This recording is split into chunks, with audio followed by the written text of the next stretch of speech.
എല്ലാവർക്കും നമസ്കാരം. എൻ്റെ പേര് അമ്പിളി. പ്ലസ് ടു തുല്യതാ പഠിതാക്കളെ ഏവരെയും ലേൺ വിത്ത് അമ്പിളി എന്ന മലയാളം ക്ലാസ്സിലേക്ക് ഞാൻ സ്വാഗതം ചെയ്യുന്നു. ഇന്ന് നമ്മൾ ചെയ്യാൻ പോകുന്നത് നമ്മുടെ പാഠപുസ്തകത്തിലെ ഒന്നാമത്തെയും രണ്ടാമത്തെയും പാഠം ഗാന്ധാരി വിലാപം വെള്ളപ്പൊക്കത്തിൽ ഇവയിലെ വൺ വേർഡ് ചോദ്യങ്ങളും അതിന്റെ ഉത്തരങ്ങളും ആൻസർ ചെയ്യുക എന്നതാണ്. എന്നാൽ നമുക്ക് നമ്മുടെ ക്ലാസ്സിലേക്ക് കിടക്കാം. ആദ്യമായിട്ട് നമുക്ക് ഗാന്ധാരി വിലാപം എന്ന കവിതയിലെ ചോദ്യങ്ങളും അതിന്റെ ഉത്തരങ്ങളും ചെയ്തു നോക്കാം. എക്സാമിന് വരാൻ സാധ്യതയുള്ള പരമാവധി ചോദ്യങ്ങൾ ഞാനിതിൽ ഉള്ളടക്കം ചെയ്യുന്നുണ്ട്. ചോദ്യം 1, എഴുത്തച്ഛന്റെ ജീവിതകാലം. ഓപ്ഷൻസ് ഉണ്ട്: 15-ാം നൂറ്റാണ്ട്, 16-ാം നൂറ്റാണ്ട്, 18-ാം നൂറ്റാണ്ട്. ശരിയായ ഉത്തരം 16-ാം നൂറ്റാണ്ട്. ചോദ്യം 2, ആധുനിക മലയാള ഭാഷയുടെ പിതാവാര്? എഴുത്തച്ഛൻ. എഴുത്തച്ഛന്റെ പൂർണ്ണമായ പേര് തുഞ്ചത്ത് രാമാനുജൻ എഴുത്തച്ഛൻ. ചോദ്യം 3, താഴെ പറയുന്നവയിൽ എഴുത്തച്ഛന്റേതല്ലാത്ത കൃതി ഏത്? ഓപ്ഷൻസ് ഉണ്ട്: കൃഷ്ണഗാഥ, ഹരിനാമ കീർത്തനം, ചിന്താരത്നം. ഇവിടെ നമ്മൾ ചോദ്യം ഒന്ന് ശ്രദ്ധിക്കേണ്ടതുണ്ട്. എഴുത്തച്ഛന്റെ കൃതിയല്ല ചോദിച്ചിരിക്കുന്നത്, എഴുത്തച്ഛന്റേത് അല്ലാത്ത കൃതിയാണ് ചോദിച്ചിരിക്കുന്നത്. ശരിയായ ഉത്തരം കൃഷ്ണഗാഥ. കൃഷ്ണഗാഥ എഴുതിയിരിക്കുന്നത് ചെറുശ്ശേരിയാണ്.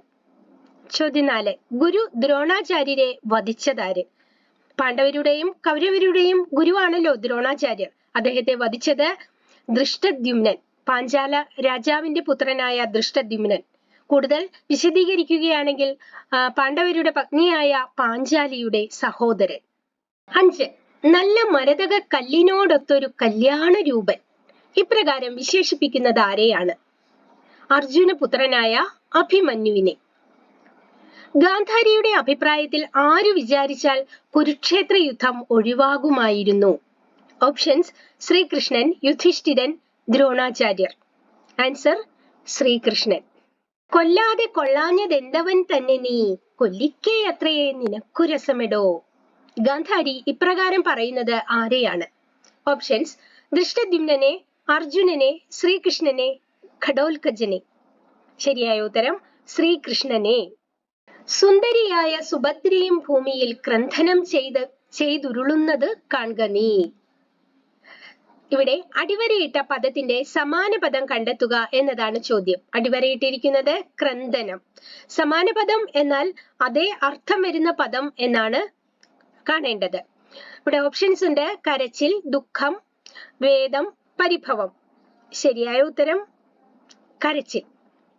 വല്ലവി വല്ലഭ നിന്റെ മരുമകൻ. അടിവരയിട്ട പദം വിഗ്രഹിച്ചെഴുതുക. അടിവരയിട്ടിരിക്കുന്ന പദം വല്ലവി വല്ലഭ. ഓപ്ഷൻസ് ഉണ്ട്: വല്ലവിമാരുടെ വല്ലഭൻ, വല്ലവിയും വല്ലഭനും, വല്ലവിയുടെ വല്ലഭൻ, വല്ലവിയായ വല്ലഭൻ. ഉത്തരം ഏതാണ്? വല്ലവിമാരുടെ വല്ലഭൻ. പ്രാചീന കവിത്രയത്തിൽ പെടാത്ത കവി ഏത്? ഓപ്ഷൻസ്: എഴുത്തച്ഛൻ, ചെറുശ്ശേരി, കുമാരനാശാൻ, കുഞ്ചൻ നമ്പ്യാർ. ഉത്തരം കുമാരനാശാൻ. പ്രാചീന കവിത്രയം 3 പേരാണ്. ആരൊക്കെയാണത്? എഴുത്തച്ഛൻ, ചെറുശ്ശേരി, കുഞ്ചൻ നമ്പ്യാർ. അപ്പോൾ അതിൽ ഉൾപ്പെടാത്ത കവി കുമാരനാശാനാണ്. കുമാരനാശാൻ ഉൾപ്പെടുന്ന കവിത്രയമുണ്ട്, ആധുനിക കവിത്രയം. ആരൊക്കെയാണ് ആധുനിക കവിത്രയം? കുമാരനാശാൻ, ഉള്ളൂർ, വള്ളത്തോൾ. നിന്റെ ഹൃദയം കല്ലുകൊണ്ടാണോ നിർമ്മിച്ചിരിക്കുന്നത്? കല്ലാണെങ്കിൽ ആ കല്ലിന് പോലും ഇത്തരം കാഴ്ച കണ്ടാൽ ആർദ്രതയുണ്ടാകും. ഇവിടെ സൂചിപ്പിക്കുന്നത് എന്താണ്? ഇത് ആരുടെ വാക്കുകളാണ്? ഗാന്ധാരിയുടേത്. എന്താണ് ഇവിടെ അർത്ഥമാക്കുന്നത്? കൃഷ്ണന്റെ ഹൃദയ കാഠിന്യം. ചോദ്യം 12, കണ്ഠം മുറിഞ്ഞു ജയദ്രഥൻ തന്നുടൽ കണ്ടാലും അർജുനൻ എയ്ത ശരത്തിനാൽ. ജയദ്രഥൻ ആരാണെന്ന് എഴുതുക. കൗരവരുടെ ഏക സഹോദരി ദുശ്ശലയുടെ ഭർത്താവ്. 13, നീലമല പോലെ കർണൻ പ്രയോഗിച്ച വേലും തറച്ചവൻ കാലപുരി പൂകാൻ. കാലപുരി പൂകിയതാര്? ഘടോൽകജൻ. ആരാണ് ഘടോൽകജൻ? പാണ്ഡവരിൽ ഭീമന്റെ മകൻ, ഭീമസേനന്റെ മകൻ. 14, ദൃഷ്ടതയുള്ള ദൃഷ്ടദ്യുമ്നൻ ഏറ്റവും. അടിവരയിട്ട പദത്തിന്റെ സമാന പദം എഴുതുക. ദൃഷ്ടത. ദുഃഖം, സന്തോഷം, അഹങ്കാരം. ഇതിലേതാ? 15, ചൊല്ലഴും അർജുനൻ തന്റെ തിരുമകൻ വല്ലവി വല്ലഭ നിന്റെ മരുമകൻ. ഇവിടെ പ്രസ്താവിച്ചിരിക്കുന്നത് ആരെയാണ്? അഭിമന്യുവിനെ. അഭിമന്യു ശ്രീകൃഷ്ണന്റെ മരുമകനാണല്ലോ. ശ്രീകൃഷ്ണന്റെ സഹോദരിയായ സുഭദ്രയുടെ മകൻ. 16. കണ്ഠം മുറിഞ്ഞു ജയദ്രഥൻ തന്നുടൽ. ജയദ്രഥനെ വധിച്ചതാര്? അർജുനൻ. 17. വീണ് കിടക്കുന്ന ഘടോൽഗജനെ എന്തിനോടാണ് സാദൃശ്യപ്പെടുത്തുന്നത്? നീലമലയോട്. 18. ഗാന്ധാരി വിലാപം എന്ന കാവ്യം ഏത് കൃതിയിലേതാണ്? മഹാഭാരതം കിളിപ്പാട്ട്. അടുത്തതായിട്ട് നമ്മുടെ പാഠപുസ്തകത്തിലെ രണ്ടാമത്തെ പാഠം വെള്ളപ്പൊക്കത്തിൽ. അതിലെ വൺവേഡ് ചോദ്യങ്ങളും ഉത്തരങ്ങളും നമുക്കൊന്ന് ചെയ്തു നോക്കാം. ചോദ്യം 19. കഥാരചനയിൽ തകഴിക്ക് ഇഷ്ടപ്പെട്ട വിഷയമേത്? കുട്ടനാടൻ കർഷകരുടെ ജീവിത പ്രശ്നങ്ങൾ. 20. താഴെ പറയുന്നവയിൽ തകഴിയുടെ കൃതി ഏത്? ഏണിപ്പടികൾ, വിഷകന്യക, ശബ്ദിക്കുന്ന കലപ്പ. ഉത്തരം ഏണിപ്പടികൾ. 21. അത്യുച്ചത്തിൽ ചേന്നപ്പറയൻ അവരെ കൂകി വിളിച്ചു. ആരെയാണ് കൂകി വിളിച്ചത്? വടക്ക് ദിക്കിലൂടെ കെട്ടുവള്ളത്തിൽ പോയവരെ. 22. അനുകമ്പാതുരനായ വായു ഭഗവാൻ അതിനെയും വഹിച്ചുകൊണ്ട് പാഞ്ഞു. ഏതിനെയാണ് വഹിച്ചുകൊണ്ട് പാഞ്ഞത്?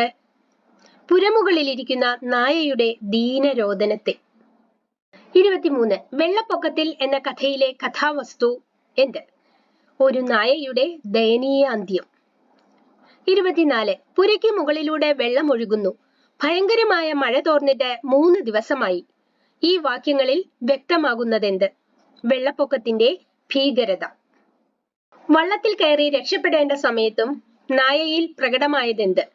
യജമാന സ്നേഹവും കരുതലും. 26.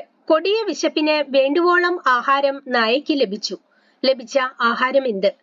വെള്ളത്തിലൂടെ ഒഴുകി വന്ന ചത്ത പശുവിന്റെ മാംസം. 27. മലയാളത്തിന്റെ മോപ്പസാങ് എന്നറിയപ്പെടുന്ന കഥാകാരൻ തകഴി ശിവശങ്കരപിള്ള. 28. തകഴിക്ക് ജ്ഞാനപീഠ പുരസ്കാരം നേടിക്കൊടുത്ത കൃതി ഏത്? ഉത്തരം കയർ. ഇത്രയും ചോദ്യങ്ങളും ഉത്തരങ്ങളുമാണ് ഞാൻ ഈ 2 പാഠങ്ങളിൽ നിന്നും നിങ്ങൾക്ക് നൽകുന്നത്. അടുത്ത 2 പാഠങ്ങളുമായിട്ട് ഞാൻ എത്തുന്നതാണ്. അതുവരെ നിങ്ങൾക്ക് എല്ലാവർക്കും എന്റെ നന്ദി, നമസ്കാരം.